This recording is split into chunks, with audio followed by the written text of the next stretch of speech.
Okay, thank you and good morning to everyone. I'm very happy to be here on this beautiful campus. I'm really impressed with the buildings here and the facilities that you have. And I also enjoyed it during our past stays over here. So I'm a professor in building physics at the Department of Architecture and Urban Planning at Ghent University in Belgium, sorry. And so I assume I have more or less a similar function as Rajan, trying to teach building science to architects and civil engineers. And I'm also operating agent of the Air Infiltration and Ventilation Centre, which I will introduce today. My presentation consists of two parts. First part, I will give some more general information on the AIVC, and the second part, I will explain a little bit more of some of our recent outcomes in relation to smart ventilation assessment. The AIVC is a bit special compared to the other annexes because it's the oldest project of EBC. It has existed for 46 years, and we were just granted permission during this EXCO meeting to continue for another term of 5 years. So we will be around for a little bit longer. As I explained, AIVC is as a result of that, since some time, EBC's Information Center on Energy Efficient Ventilation. We have 15 member countries, which you see over here. And as I explained, it was created in 1979, mainly as a result of the first energy crisis in the 1970s, which showed the need to save energy, and not only through reducing the transmission heat loss of buildings, but also by reducing infiltration heat losses in buildings, because these were the first questions after the energy crisis. There were concerns about infiltration. There were also concerns about ventilation. When people started to make their buildings more tight, they started to develop mold problems, etc. So as a result of that, at the time, AIC, so Air Infiltration Centre, was created in 1979. And then later on, when the interest in ventilation increased, the name of the center was changed to the Air Infiltration and Ventilation Centre. And as the scheme shows, we have 3 pillars. That's developing technical ventilation expertise, bringing technical ventilation expertise together, offer platforms for ventilation networking, and using advanced dissemination strategies, web-based strategies to disseminate knowledge. So our role is more that of an information center rather than the other projects where you develop research. And today we have as a vision to be the world's primary information center on energy efficient ventilation for good indoor air quality in buildings, with a mission to advance the worldwide knowledge and practice of energy efficient ventilation and air infiltration control of buildings in close collaboration with other leading organizations. So we bring expertise together and disseminate knowledge in relation to air infiltration and ventilation. And as the central information platform, we use our website that you see here, aivc.org, where you can have access to all publications, to recordings of previous webinars, for instance, where you can find news about all our events. So please feel free to take a look. And as I said, we work in operating periods of 5 years' time. So now our main focus is on the existing building stock and the awareness for health protection, because many countries these days are imposing measures to move towards a climate neutral building stock. At the same time, certainly after the COVID pandemic, there's a growing awareness for health protection and well-being. And as a result of that, to move towards a climate neutral building stock, building air tightness also in existing buildings is a major point of attention. In many Western countries, also a mandatory point of attention. And this emphasizes even more the need for energy efficient ventilation systems and the need for achieving good indoor air quality. So these are our points of attention these days. We have 4 focus fields in relation to ventilation. That is smart ventilation, resilient ventilative cooling, building and ductwork air tightness, and indoor environmental quality. So also on our conferences, for instance, we have different tracks dealing with these different focus fields. And in order to bring knowledge together and produce reports, produce seminars, we are structured around projects where all these activities are integrated. These projects are then led by board members from our different countries. So in terms of events, we have 3 types of events. We have our annual conferences. That's in collaboration with industry platforms in relation to building and ductwork air tightness and ventilative cooling, the platforms TightVent and Venticool. We also organize annual workshops. Those are smaller scale workshops than compared to the conferences. They are typically in collaboration with local hosts addressing themes of local interest. For instance, last year we collaborated with the ASHRAE Singapore chapter to organize a workshop in Singapore and deal also with issues over there, have a combination of local speakers and international speakers during the event to exchange information. And then we also have, since 15 years, we regularly organize webinars to present the results of our projects and publications and collaborations. All of these events are open to everyone, so check out our website for these events. So I would also like to announce that next year in September, October 26, we will have our 46th EBC conference in Incheon in collaboration with our Korean board members in the EBC on the theme of innovations in smart ventilation and IEQ for resilient and adaptive buildings.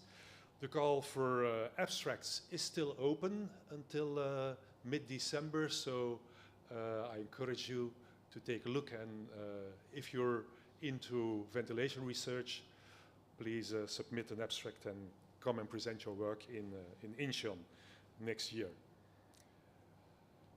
I have some examples of topics of our publications and webinars over here. So we have different types of publication formats. The more elaborate, more in-depth publications are our tech notes, DTNs.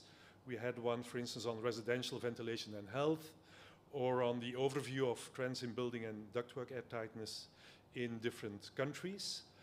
We have shorter papers, the ventilation information papers, VIPs, which we regularly publish on dedicated topics. So one of them is what is smart ventilation? I will talk more about this in a minute. We have one on resilient cooling of buildings. We also often collaborate with or act as a dissemination platform for other ventilation-related EBC annexes. For instance, the ventilation information paper on resilient cooling of buildings was produced by Peter Holzer, by our colleagues from Austria, showing the results of their previous annex on resilient cooling in buildings.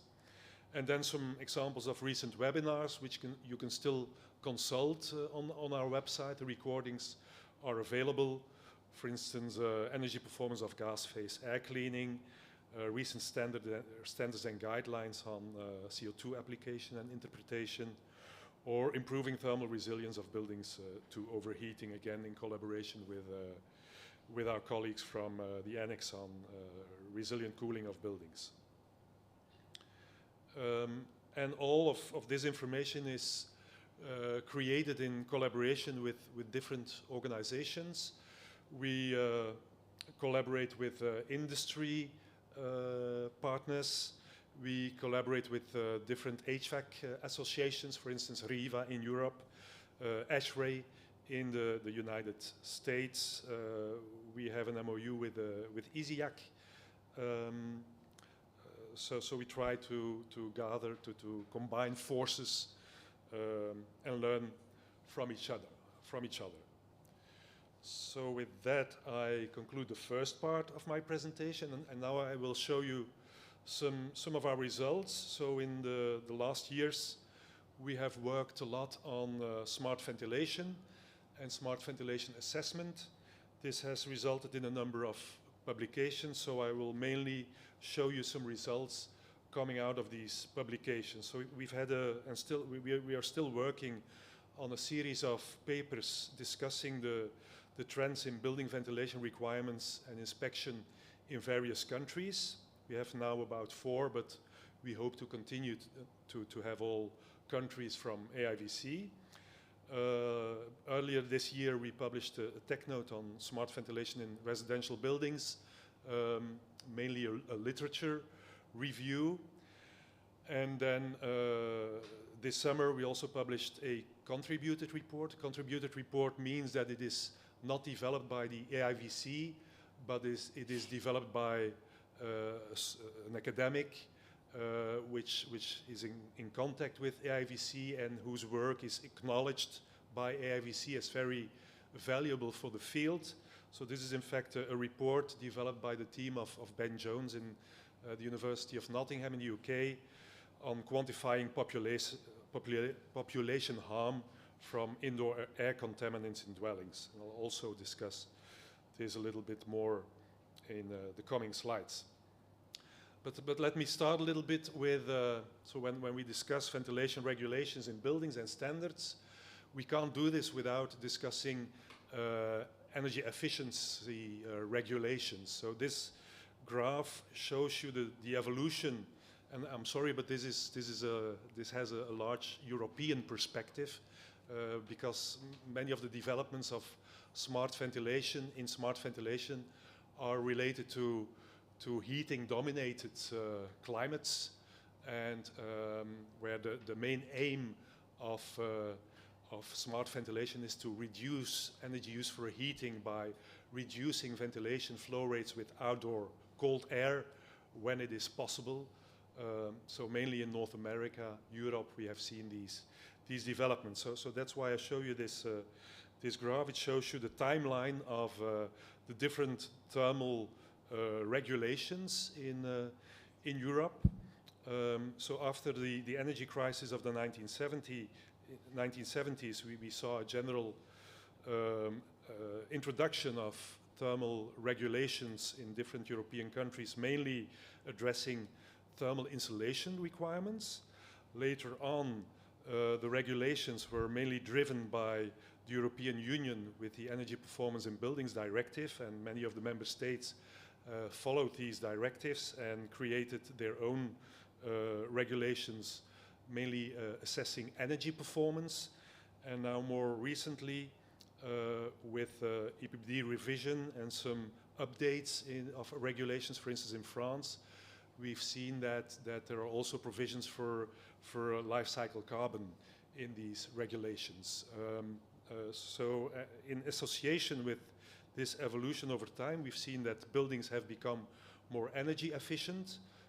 They had to comply with requirements, and as a result of that, buildings have also become more airtight. In Europe, these are results from Belgium, but you can find similar results in other countries. So you see that when you test the building airtightness of houses built in the 1960s, you see that the air permeability expressed by an N50 value is way higher than the buildings constructed today, well, in the years 2000, but certainly after the introduction of the EPBD in Europe.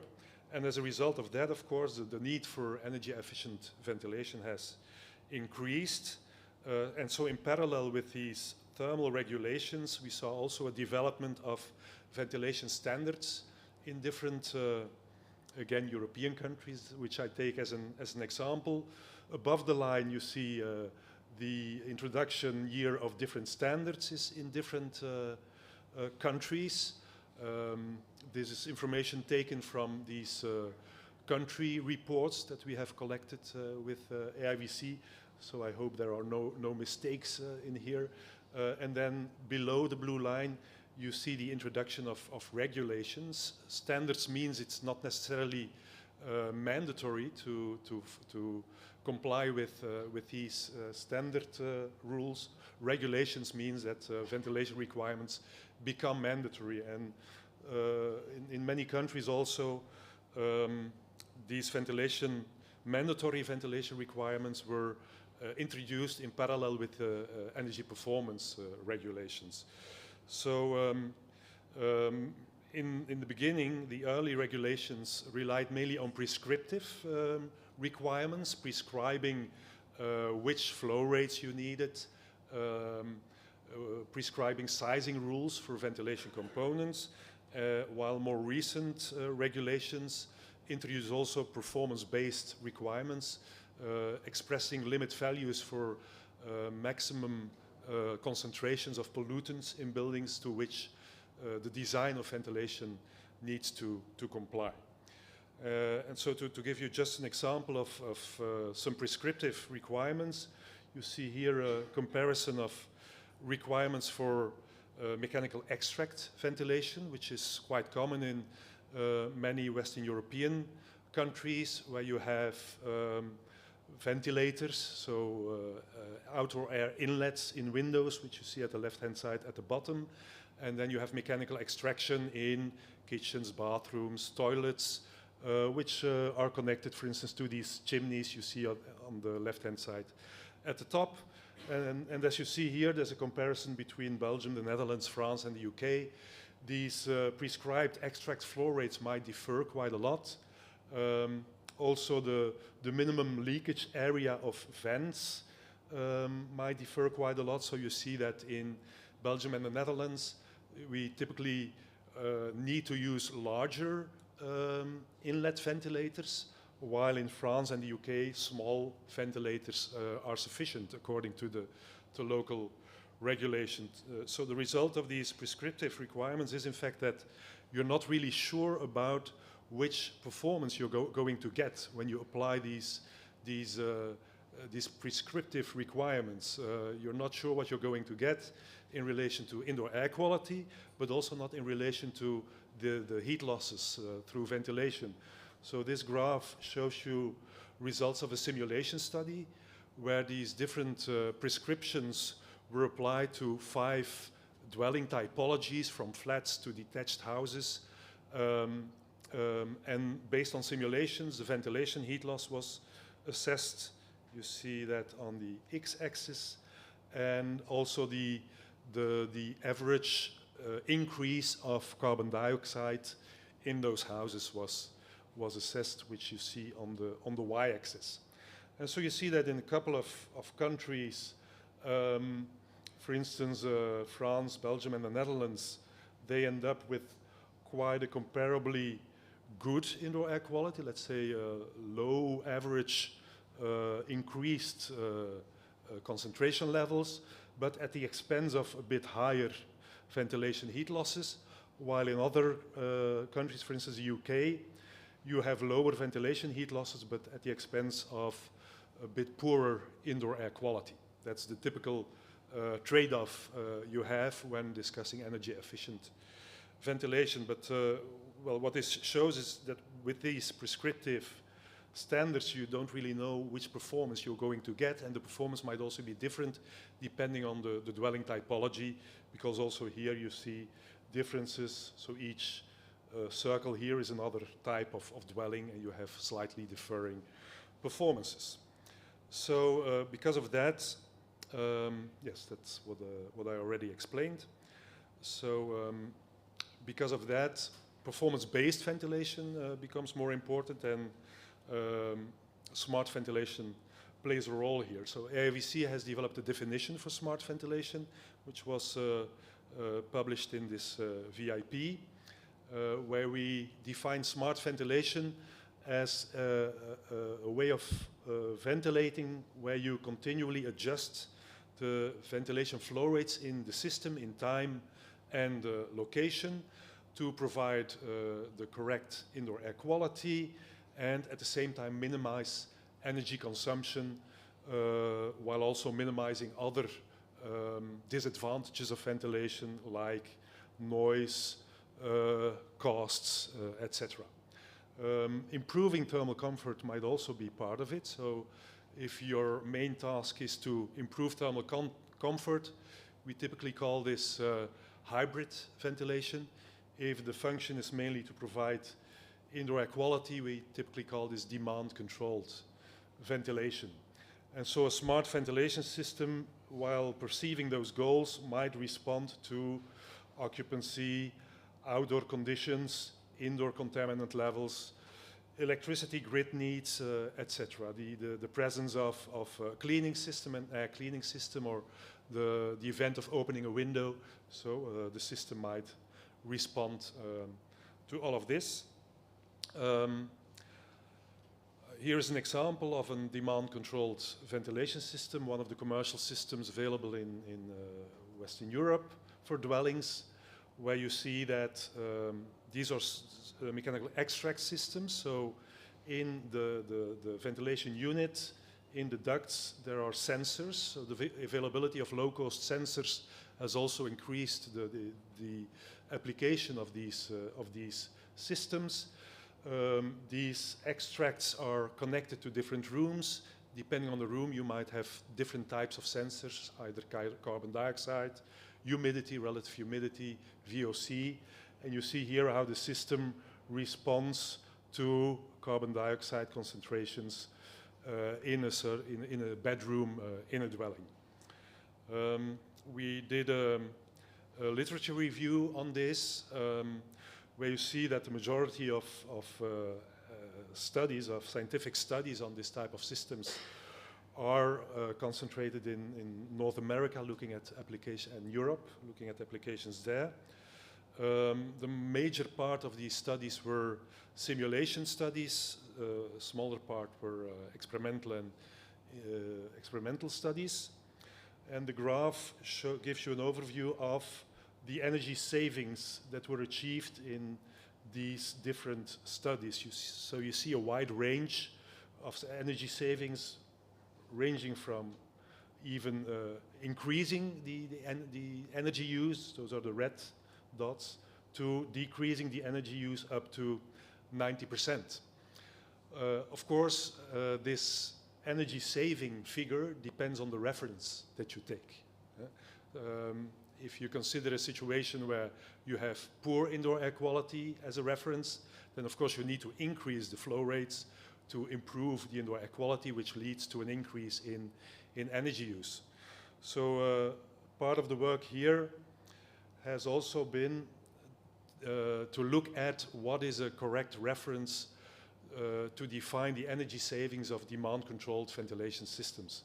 And I show you here again an example from Belgium on the assessment of DCV performance based on simulations, where we take the standard systems with prescribed rules with manual control as a reference. And based on simulations, we calculate the ventilation heat loss and also the exposure to excess carbon dioxide based on Monte Carlo analysis. And what you see, the triangle here shows you the result of one specific demand-controlled ventilation system. This is compared to different types of standard systems with different types of settings. And of course, when the flow rates are reduced, the ventilation heat loss is reduced, but also the exposure to high carbon dioxide concentrations is increased. And what we then do is we compare the ventilation heat loss of the demand-controlled ventilation system to the ventilation heat loss of a standard system achieving the same indoor air quality. And that ratio is then used as the energy saving ratio for that system. In Belgium, we use this simulation approach also to rate demand-controlled ventilation systems. So these are certified demand-controlled ventilation systems. This gives you an overview of the performances. So each bar is another system on the market.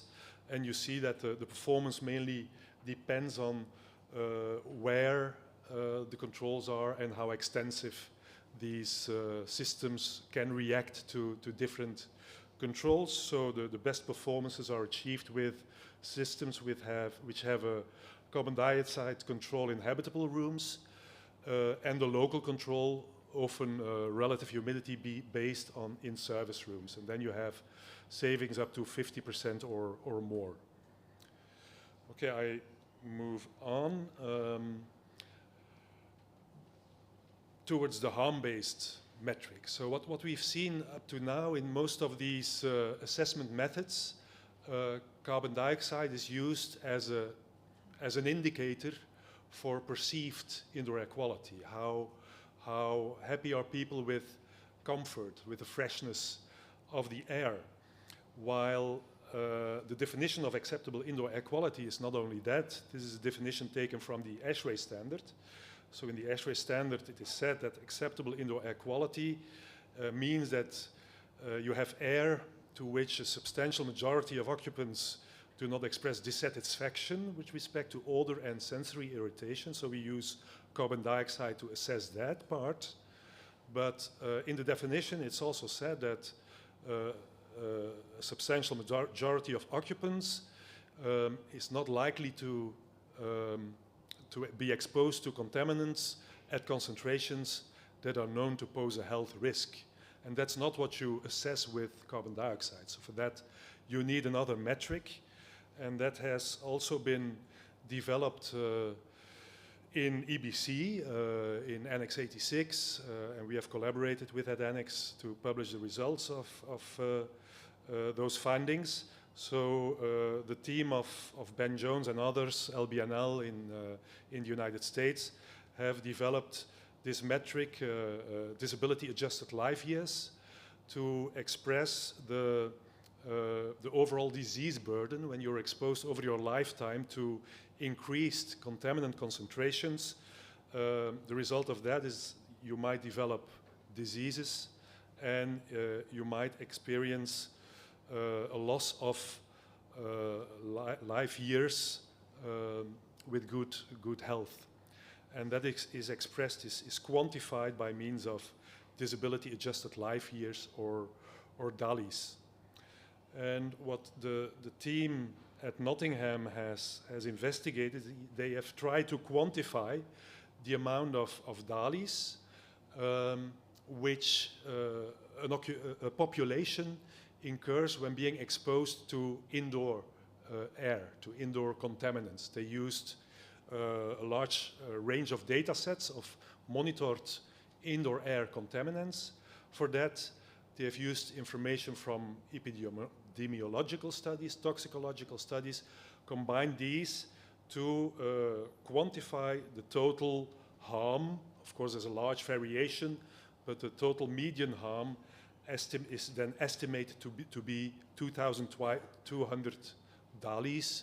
It's expressed as disability affected life years per 100,000 people, and a population of 100,000 people, as a result of an exposure over 1 year to increased concentrations. You might ask, okay, is this good or bad? So let's compare where on population level, the health burden of smoking is 2,600 DALYs. Health burden of transport injuries is 1,000 DALYs. So in comparison with that, you can say that when a population is exposed to indoor air contaminants, this is significant, this figure. So it's something we should work on. And then I should say that the data of indoor air quality contaminants that were used in this study mainly came from Western countries, of dwellings in Western countries. So when you would do the same exercise for the full world, this would probably even be higher, this value. What he also showed is that the main part of this burden is resulting from the exposure to particulate matter. So this scheme shows you the contribution of different pollutants to the overall DALIs, and you see that fine particulate matter, PM2.5, PM1, formaldehyde, nitrogen dioxide, radon, these are the more significant pollutants. All others don't have are not that important when assessing health effects. And so this finding effect needs us to rethink the design of ventilation systems, because our ventilation systems today are not designed to reduce those health effects. And in fact, many of our ventilation systems today don't even have the possibility to reduce exposure to particulate matter, because the sources for particulate matter are the outdoor environment, but also the indoor environment with mainly cooking as an activity which might generate particulate matter. And as you see here, this is a timeline which shows a forecast of the evolution of different types of ventilation systems in Europe. You see that most dwellings either don't have a ventilation system or rely on natural ventilation or mechanical extract ventilation systems, even in the future, and they draw in outdoor air without the possibility of filtering them. So the only ventilation systems which allow for filtering are the balanced mechanical ventilation systems with heat recovery, which are just a small share of the total building stock. We see these days with energy performance regulations that in new buildings, new dwellings, the share of mechanical ventilation with heat recovery is increasing, so this offers the opportunity to also introduce filtering. And that's a last example that I want to show.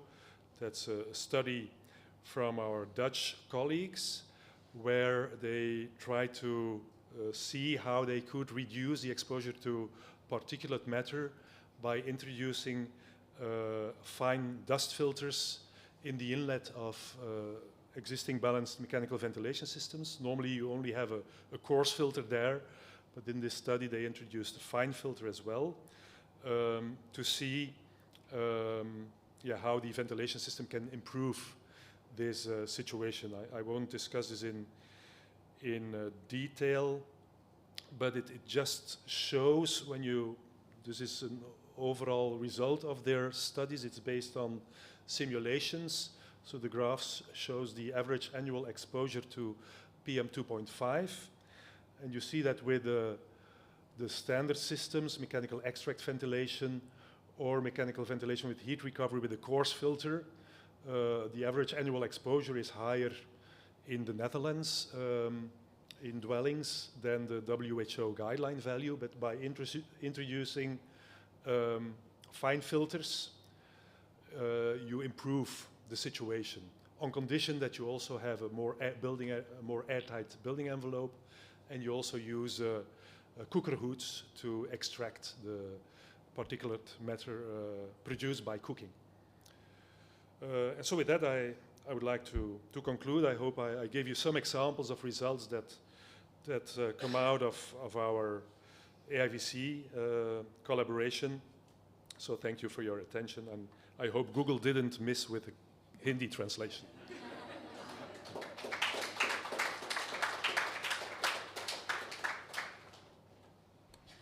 So in the interest of time, I can take one question from the audience.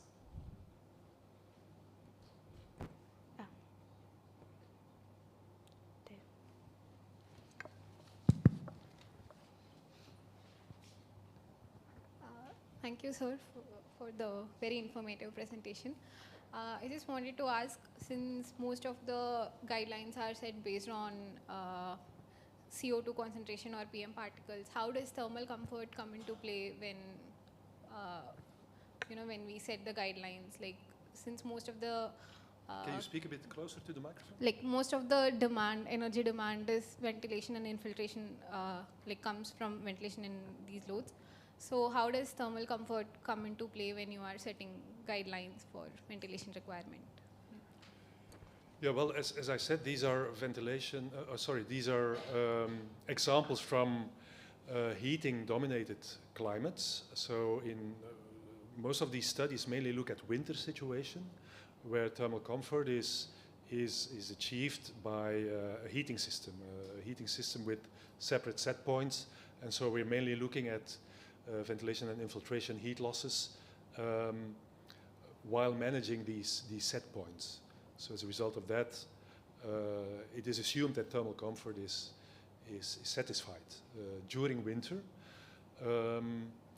In summer, you're looking at other applications like ventilative cooling. That's another type of system which is also used, which is also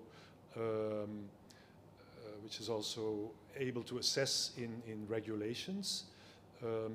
And there you use, well, for instance, in the Western European countries, it's not common to have cooling systems, to have air conditioning systems in dwellings. So we also have more heat waves in summer. So in order to achieve thermal comfort in summer and reduce excessive temperatures in summer, typically opening windows is used, or sometimes also designed solutions with motorized windows, which are automated based on temperature sensors. I hope this answers your question. Thank you. Thank you.